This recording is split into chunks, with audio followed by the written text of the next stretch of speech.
Hello, my name is Benjamin Hart. I'm an American attorney and the managing director of Integrity Legal here in Bangkok, Thailand. As the title of this video suggests, we're discussing business visas in the context of Thai company setup. And this is kind of one of these situations. You see a lot of this when dealing with immigration in Thailand. There's a lot of cart before the horse, if you will, chicken or the egg, also kind of catch-22 circumstances that can arise.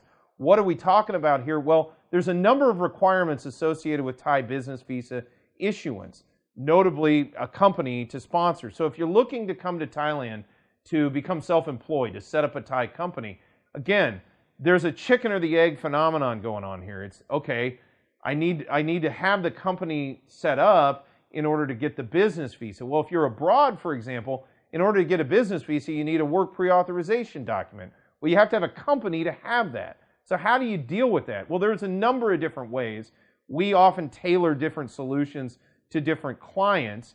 In some circumstances, it can be done remotely. In some circumstances, an initial trip here, depending on the circumstances, it may be possible to regularize status in country.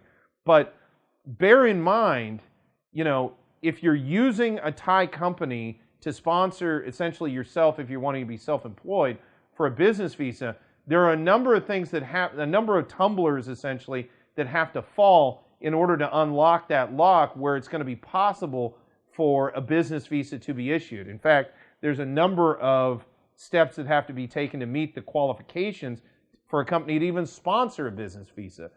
So the thing to take away from this video is, first of all, understand that there's a lot of nuance. It can be very circular. I've talked to a number of clients about this, and that's the most concerning thing to many people is it just feels so circular. I'm very used to it, so I seem kind of dismissive sometimes where, it just is what it is. You got to get this, you got to do that. And in my mind, it just kind of makes sense. But, for folks that are dealing with this for the first time, it can be very daunting. For that reason, it may not be a terrible idea to contact a legal professional, gain some insight and guidance into how best to proceed.